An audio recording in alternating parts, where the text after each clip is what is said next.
వ్రతశాల ఇది నా యేసు నివసించశాల. అందరికీ వందనాలు. నా పేరు నయోమి, మాది సజీవపురం. నా సాక్ష్యం ఏమంటే, నాకు కడుపులో కొంచెం చాలా ఇబ్బందిగా ఉండేది. చాలా మోషన్స్ వల్ల బాధపడేదాన్ని, నొప్పి వల్ల కూడా బాధపడేదాన్ని.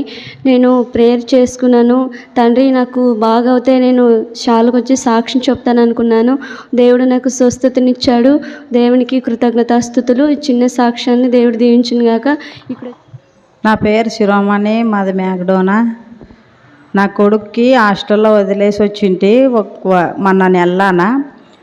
వదిలేసి వచ్చినాక వారం ఉండి మరి వారం అయిన తర్వాత దమ్ము ఆయాసము ఎక్కువయ్యి ఊపిరి పీల్చుకుంటే గుండె కన్నా వస్తుందని అమ్మ నాకు బాగలేదని చెప్తే సార్ వాళ్ళు ఉండి, సార్ నాకు యాసరికి వచ్చింది సార్, ఆ పిల్లోని పిలుచుకొని వచ్చేకి దేవుడు ఏమన్నా చేయని నానైతే రానంటే అంటే ఇంకా పిల్లోడమ్మా ఎట్లా పిల్లోని పిలుచుకోవచ్చు అంటే, లేదు సార్ నా చేత కాదు రానికి, ఆ పిల్లోనికి పిలుచుకొని వచ్చి పంపించాలంటే ఇదే పండ్లని సరిపోయమ్మాము, దేవుడు ఏం పెట్టేది ఉంటే అది పెట్టినా అని దేవుని ప్రార్థన చేసుకుంటే వాళ్ళే పిలుచుకొని వచ్చి ఊర్లో ఇడిచిపోయి ఆర్ఎం డాక్టర్తో చూపించి డానికి మాత్రమే ఇప్పించి, దేవుడా నువ్వు బాగా చేసే నీ సన్నిధిలో సాక్ష్యం పలుకుతానని అనుకుంటే ఆ టానికే నా కొడుక్కి జ్వరం లేదు, దగ్గు లేదు, పడిశం లేదు, ఆయాసం అంతా తక్కువై మరి హాస్టల్లో ఉన్నాడు. ఇప్పటి వరకు ఆరోగ్యంతో బాగుండానమ్మా అని ఫోన్ చేస్తాడు.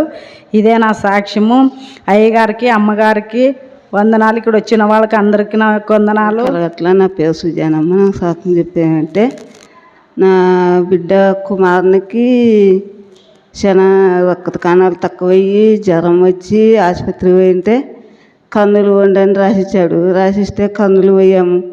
ఆడ వేయి చూస్తే డాక్టర్లు ఏమని చెప్పారు, డెంగ్యూ జ్వరం వచ్చింది, రక్త కణాలు చాలా తక్కువ ఉండవని చెప్పారు. చెప్పినాక 5 రోజులు అక్కడే ఉండము. రక్త కణాలు పెరగలే, జ్వరము తగ్గలే. తండ్రి దేవా, జ్వరము తగ్గలే, రక్త కణాలు ఎక్కలేదు నాయన, ఇది ఎంత నీ చిత్తమే, మాతోటైతే ఏం కాదు నాయన అనుకొని శుక్రవారం రోజు అందరూ డాక్టర్ చిన్న పిల్లలు అట్టే తెల్ల వస్త్రాలు వేసుకుని వచ్చారు. తండ్రి దేవదూతలు పంపించినట్టు పంపించేవు కదా నాయన, నీ చిత్తం ఆ కుమారులు చేతులు కదా, నీ చేతులతోటే మందులు సూదులు అన్నీ వాడాలి తండ్రి అనుకొని, తండ్రి నీ శాలకు వచ్చి ఈ జ్వరం తగ్గి రక్త కణాలు పెరిగితే తండ్రి నీ శాలకు వచ్చి సాకుని చెప్తాను. పిల్లోడు ఇప్పుడు బాగున్నాడు ఆరోగ్యంగా, రక్త కణాలు కూడా పెరిగేవా. దేవుడు మేలు చేసిన దేవునికి వందనాలు, అయ్యగారికి అమ్మగారికి వందనాలు. మా ఊరు కమ్మలు తిండి. నా సాక్ష్యం ఏమంటే, నా కొడుకు ఒక ఎగ్జామ్ పోయినా ఎగ్జామ్ ఫెయిల్ అయితే మరి సంవత్సరం కాలేనా పిల్లోడు చెప్పి బాధపడాడే. ఆ పిల్లోని గురించి అపోద్దు అమ్మాయి మా అమ్మ ఇంటికి ప్రార్థనకు వచ్చిండ్రి. వాళ్ళకి చెప్పి నన్ను ప్రార్థన చేయించుకుంటే, అయ్యా ఏం కాదులే అమ్మ ప్రార్థన చేద్దామని ఆ రోజు ఒక్కనాడు ఒకటే ప్రార్థన చేయించుకునేనే. ఇంక నాన్న ఒక 3 రోజులు ప్రార్థనలని అనుకునేనే. ఇంక నాన్న మరిచిపోయినా ఫోన్ చేసినప్పుడు ఏమప్ప తెలిసిన అంటే ఇంకా లేలేమనుకుంటుండే. ఈరోజు నన్ను షాలోకి వస్తాననగా నా పిల్లోనికి తెలియదు.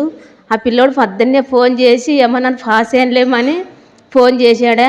ఇంక నన్ను సాక్ష్యం పలుకుదామని సాక్ష్యం పలుకుతాను. ఇప్పుడు మరి ఇంకొక సాక్ష్యం ఏమంటే, నా భర్త యాక్సిడెంట్ అయ్యి పడిపోయింటే ఇంకా కర్నూలుని 8 రోజులు ఉండి ఆపరేషన్ చేసుకొని వస్తే ఇంక నన్ను బాగా అయితే శాలలో సాక్ష్యం వాళ్ళకి కానికేసాను అనుకుంటి. నా పేరు శారమ్మ. నా సాక్ష్యం ఏమంటే, నిన్న రాత్రి పగులంతా మా పాప నోరు ఊకుండకుండగా విపరీతంగా దగ్గు కాదు. 2 సార్లు ఊర్లోని ఆసుపత్రికి మరి ఇక్కడ యమునూరుకి వచ్చారు, అయినా తగ్గలేదు. నేను అన్నాను మా ఒకసారి అమ్మాయికి ఫోన్ చేసి ప్రార్థన చేసుకో అని చెప్పినప్పుడు అమ్మాయికి ఫోన్ చేస్తే ప్రార్థన చేసి సన్నిధిలో సాక్ష్యం పలుకుతాను అనుకునండి, ఎమ్మడే తక్కువవుతుంది అనింది. దేవుడు చేసిన గొప్ప కార్యము ఇదే నా సాక్ష్యము. అమ్మగారికి అయ్యగారికి వందనాలు. దేవునికి మేలు చేసిన దేవునికి కృతజ్ఞతలు. మీ అందరికీ నా వందనాలు.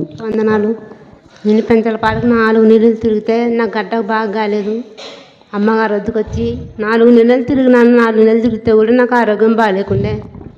ఇక్కడ వచ్చినందుకు అమ్మగారిని అడిగి ప్రార్థనకు తిరిగమ్మ నువ్వు 5-7 వారాలు అన్నందుకు తిరిగినాను, బాగా అయింది. అమ్మగారికి అయ్యగారికి వందనాలు.